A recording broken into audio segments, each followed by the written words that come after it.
আমি পরীক্ষা হলেও পারবো, বাসায় পারতেছি, পরীক্ষা হলেও পারবো, আমার কেউ আটকাইতে পারবে না, আল্লাহ তাআলা আমার সাথে আছেন, সৃষ্টিকর্তা আমার সাথে আছেন, আমি পরিশ্রম করছি, আমি চেষ্টা করছি শেষ মুহূর্তটাতে, আমি পারবো।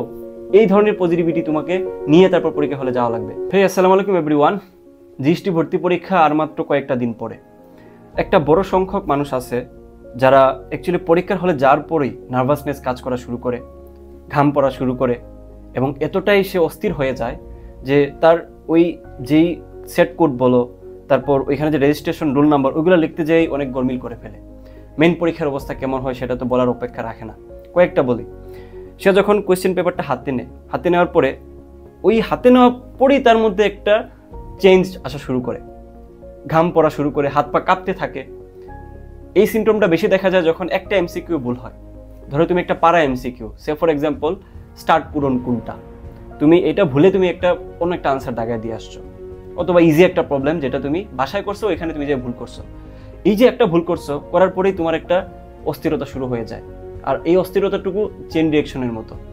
তুমি একবার যেহেতু অস্থির হয়ে গেছো, তোমার মাথার মধ্যে একটা ওভার থিঙ্কিং শুরু হয় যে আমার এটা লাস্ট অ্যাটেম্প্ট ছিল, আমি এতগুলো ইউনিভার্সিটিতে পারি নাই, এটা তো মনে হয় পারবো না, সেম ভুল আবার করতেছি কেন, আমি একটা হাদারাম, লাখ লাখ স্টুডেন্ট পরীক্ষা দিচ্ছে, আমি একটা ভুল করছি, এটা তো সবাই পারবে, আমার কি চান্স হবে কিনা, এই যে চেইন রিঅ্যাকশন।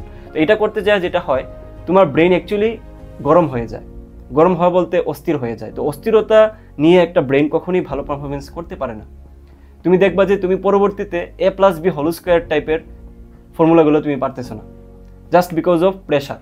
এই প্রেশার জিনিসটা যারা মেনটেন করতে পারে লাইফের যে কোনো পরিস্থিতিতে, তারা ভালো করে। আর পরীক্ষার হলের প্রেশারটা তো বুঝতেই পারতেছো, এখানে 60 মিনিটের ভিতরে তোমাকে মোটামুটি 100টা এমসিকিউ দাগায় দিয়ে আসতে হবে। সো এটা প্রেশার একটু বেশি। সো এই জায়গাটাতে তুমি কিভাবে থিঙ্ক করবা, স্ট্র্যাটেজিটা কি, আমি তোমাকে এই যে এটা লিখে দিছি, দেখো, powerful strategy for GST exam. তো আমি তোমাকে কয়েকটা পয়েন্ট বলে দিচ্ছি দ্রুত ভাইয়া, যাতে করে তুমি এই প্রবলেমগুলো তুমি পরীক্ষা হলে যাতে আর ফেস করতে না পারো। প্রথমত মাইন্ডসেট। তুমি এই মুহূর্ত থেকে, আজকে থেকে, এই ভিডিও দেখার পর থেকে মাইন্ডসেট করে ফেলো যে ভাই যা কিছু হয়ে যাক, কুচবি, যে আমি আমার নিজেকে কখনোই অস্থির করতে দিব না, আমার নিজেকে আমি ঠান্ডা রাখবো। কারণ দেখো, একটা জিনিস মাথায় রাখিও, তুমি যদি চাও যে আমি নিজেকে একটু স্থির রাখবো, আমি নিজেকে ঠান্ডা রাখবো, ইটস পসিবল। তোমার মাথা তখনই গরম হয় যখন তুমি একটা ভুল করার পরে বা অথবা পরীক্ষার হলে কোয়েশ্চেন প্যাটার্ন দেখে তোমার মনে হয় যে আমার চান্স হবে না, এবং চান্স হবে না এই কথাটার পরে চলে আসে যে না হইলে কি হবে। এই যে একটা ব্যাপার যে আমি না হইলে কি হবে, ওইটা থেকে গিল্টিনেস কাজ করে, ওই গিল্টিনেস কাজ করা থেকে তোমার অ্যাকচুয়ালি অস্থিরতা শুরু হয়ে যায়। সো আমার কথা হচ্ছে আমি গিল্টিনেস ফিল করাবোই না, আমার কথা হচ্ছে আমি ওই থিঙ্কিংয়ে যাবোই না। আমার একটা ভুল হয়েছে, ওকে ভাই, ওকে আমি পরেরটা দেখবো। আচ্ছা একটা ভুল হয়ে গেছে, আচ্ছা ঠিক আছে আমি পরেরটা দেখবো। আচ্ছা একটা ভুল হয়ে গেছে, ওকে এটা ছাড়া এটা না হলে আমার আসলে চান্সে কোনো হেরফের হবে না, কারণ যে ফার্স্ট হয় সেও 100 পায় না। এই ধরনের থিঙ্কিং করে নিজেকে ডিবাগ করতে হবে, ডিবাগ বলে সেটাকে, বুঝছো? কুডে যেমন ভুল হইলে ডিবাগ করা যায়, এভাবে তুমি ডিবাগ করবা। তোমার ব্রেন তোমাকে এই ধরনের নেগেটিভিটি দিবে, তুমি উল্টা আবার তাকে বলবা যে বেটা এই হচ্ছে এইরকম, তোর এটা ভাবলে হবে না, এভাবে করে। আচ্ছা, সেকেন্ড যে পয়েন্ট সেটা হলো, পরীক্ষার হলে তুমি এই চিন্তাটা আনবা না যে ভাই আমার চান্স না হইলে কি হবে, বরং তুমি এই চিন্তা করবা যে ভাই আমার 1 ঘন্টা, আমি একটা রোবট, আমাকে এই কয়েকটা এমসিকিউ দাগায় দিয়ে আসতে হবে এজ ইউজাল বলতে আমি বাসায় আগে যেভাবে পরীক্ষা দিতাম, এটা এরকম একটা পরীক্ষা, এটা কোনো বিশেষ পরীক্ষা না, এই পরীক্ষা আমার ভাগ্য নির্ধারণ করে দিচ্ছে না, এই পরীক্ষা আমার কোনো গুরুত্বপূর্ণ পরীক্ষা না, এই পরীক্ষা এজ ইউজাল একটা পরীক্ষা, আমি জাস্ট বসছি, আমাকে পারা জিনিস দাগায় দিয়ে আসতে হবে, দেন আমি বের হয়ে চলে আসবো, শেষ। এই ব্যাপারটুকু মাথায় নিয়ে আসতে হবে, কুলনেস নিয়ে আসতে হবে। তখন তোমার ওই ভিতর থেকে নেগেটিভিটি চলে যাবে, তুমি কনফিডেন্ট হবে, এনাফ কনফিডেন্ট। এই এনাফ কনফিডেন্ট থাকাটাই তোমার সবথেকে বেশি ইম্পর্টেন্ট পরীক্ষার জন্য। আর এই দুইটা পয়েন্টকে তুমি যদি সামঞ্জস্য করতে চাও, থার্ডে যে পয়েন্ট সেটা হলো তোমার একটা প্রপার রিভিশন দরকার। রিভিশন বলতে তুমি যদি কনফিডেন্টই না থাকো যে তুমি যা যা পড়ছো সেগুলো তুমি পারবা, তাহলে তোমার এই দুইটা জায়গা তুমি মেনটেন করতে পারবা না, অস্থিরতা কাজ করবে, তোমার গিল্টিনেস চলে আসবে। বরং তুমি যদি একটা কাজ করো এই মুহূর্ত থেকে, আজকে থেকে, যে আমি যা যা পড়ছি ওগুলো আবার একটু রিভাইজ করে যাবো, যাতে আমি পারা জিনিস থেকে কখনো ভুল না হয়। ভাই যেমনটা বলি, ইজি জিনিস না পারার কারণে চান্স মিস হবে, বুঝছো? কঠিন জিনিস সবার জন্য কঠিন, প্রশ্ন কঠিন মানে সবার জন্য কঠিন, তোমার মতোই সবাই, কিন্তু চান্স পাবে আলাদা হবে কেউ কেউ। কিভাবে? জাস্ট বিকজ অফ মাইন্ডসেট আর এই যে লাস্টের যে সময়টুকু, এইটার ইউটিলাইজেশন। দেখো, তুমি থার্ডে যেটা করবা, বললাম যে একটা রিভিশন দিবা, proper revision. Physics, chemistry, math, বায়োলজির উপরে তুমি যা যা পড়ছো এতদিন, ওগুলাকে তুমি বিগত বছরের প্রবলেমের সাথে সামঞ্জস্য রেখে, অর্থাৎ আমি যদি একটু গুছাই বলি, অ্যানালাইসিস করা টপিক, অ্যানালাইসিস করা প্রবলেমগুলো একটু সলভ দেখে যাও শেষ মুহূর্তটাতে। তাতে করে তোমার যেটা হবে, তুমি অ্যাকচুয়ালি কনফিডেন্ট হয়ে যাবা যে ভাই আমি যা যা পড়ছি তা পারতেছি, এবং এগুলো ইজি জিনিস। আমি পরীক্ষা হলেও পারবো, বাসায় পারতেছি, পরীক্ষা হলেও পারবো। আমার কেউ আটকাইতে পারবে না, আল্লাহ তাআলা আমার সাথে আছেন, সৃষ্টিকর্তা আমার সাথে আছেন। আমি পরিশ্রম করছি, আমি চেষ্টা করছি শেষ মুহূর্তটাতে, আমি পারবো। এই ধরনের পজিটিভিটি তোমাকে নিয়ে তারপর পরীক্ষা হলে যাওয়া লাগবে।